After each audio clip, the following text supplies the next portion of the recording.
Energy is not created and matter is not destroyed.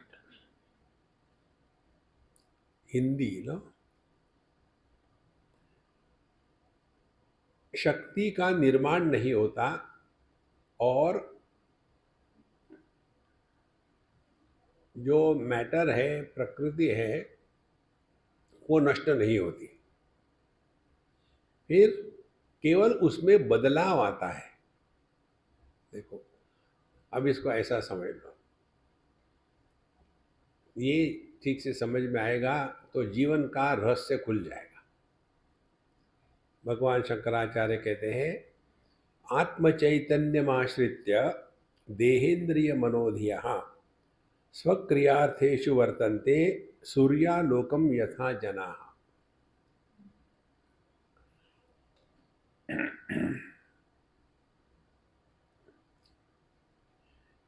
Electricity,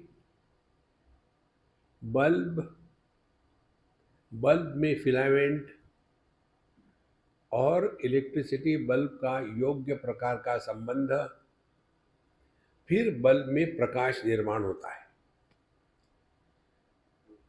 और यदि किसी भी कारण से वो फिलामेंट की शक्ति खत्म हो गई, कौन सी शक्ति? बिजली उसके अंदर से जाएगी लेकिन वो टूटेगा नहीं। नियम क्या है? जो प्रकृति है उसमें विकृति स्वाभाविक है, आप इसको रोक नहीं सकते। आप कितना भी मेकअप कर लो, उम्र बढ़ेगी। देखो, प्रकृति में विकृति कोई रोक नहीं सकता, इसका नियम है। अब जब उस फिलामेंट की शक्ति प्रकाश को प्रकट करने की समाप्त हो जाती है तो बल्ब तो वैसा को वैसा दिखेगा, बल्ब में कुछ नहीं होगा। लेकिन उसमें जो प्रकाश है, प्रकाश खत्म हो गया, तो हम क्या कहेंगे? बल्ब फ्यूज हो गया। अब फ्यूज बल्ब का क्या करेंगे? फेंक दो उसको। इसी प्रकार से परमात्मा को बिजली की जगह रख दो, शरीर को बल्ब की जगह रख दो। देखो, और शरीर में जो मन है वो फिलामेंट की जगह रख दो। और इस फिलामेंट में परमात्मा जो बिजली स्वरूप है, जब चेतना के रूप में प्रकट होता है तब ये देह सजीव बनता है।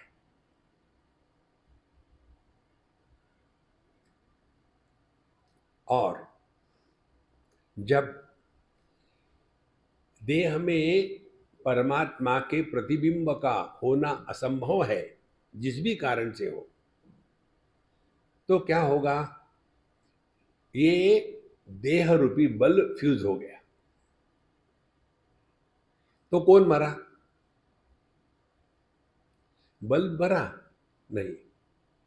उसमें जो प्रकाश था, प्रकाश मरा नहीं। क्या उसमें से प्रकाश निकल करके दूसरे बल्ब में घुसा? नहीं। तो क्या हुआ? कुछ भी नहीं हुआ।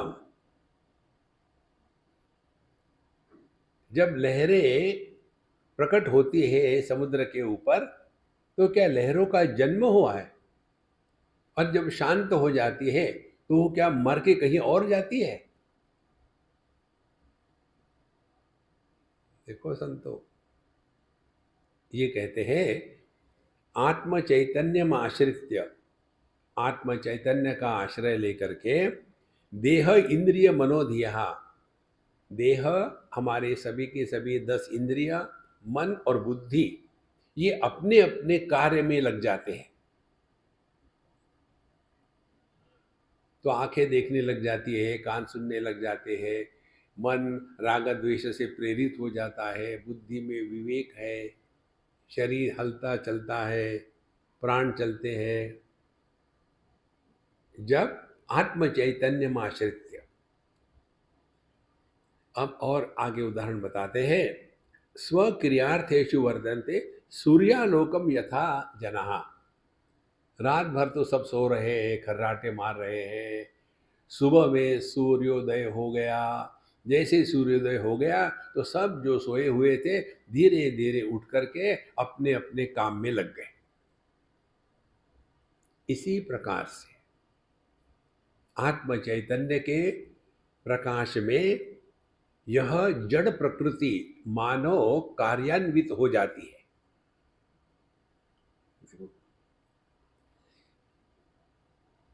इसमें अब ये जो बिजली है, क्या ये पाप पुण्य से संबंध रखती है? यदि जिस बल्ब से प्रकाश निकला वो बल्ब मंदिर में हो तो क्या वो पुण्यवान है बल्ब?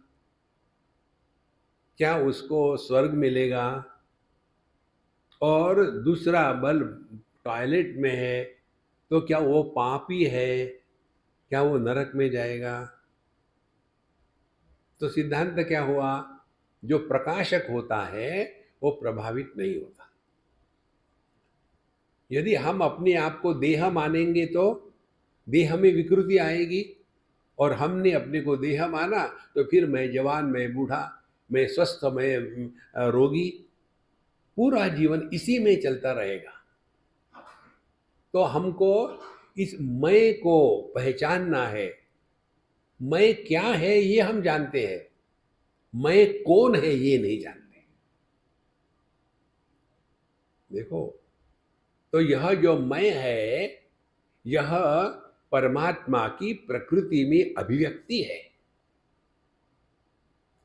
और अभिव्यक्ति कभी नष्ट नहीं होती। जैसे बल्ब में बिजली की अभिव्यक्ति प्रकाश के रूप में है।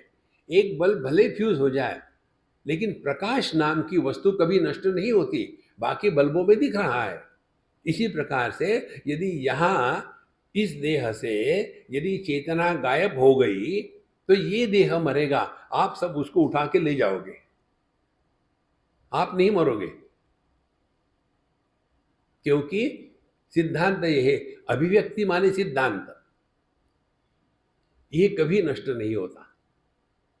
इसीलिए ये सब का सब व्यवहार केवल चैतन्य के प्रकाश में ही चल रहा है। लेकिन मैं सुबह उठा, मैंने ये किया, मैंने वो किया, जो शुरू हो जाता है मैं। इसीलिए महाराज जितनी भी आध्यात्मिक साधना है ना, वो केवल सजग होकर के जीना है। हम क्या करते हैं दुनिया में, किस हिसाब से हम कहेंगे कि हम देह है। केवल इन दो चीजों की तरफ ध्यान देना है अध्यात्म के दृष्टि से। पहली चीज है देहात्म भाव की निवृत्ति, दूसरी चीज है जीवात्म भाव के भ्रांति का निराकरण। ये दो चीजों को मिलकर ही अध्यात्म होता है। बाकी का कुरुते गंगा सागर गमनम व्रत परिपालनम अथवा दानम ज्ञान विहीन सर्वमतेन भजति न मुक्तिम जन्म शतेन भज गोविंदम भज गोविंदम।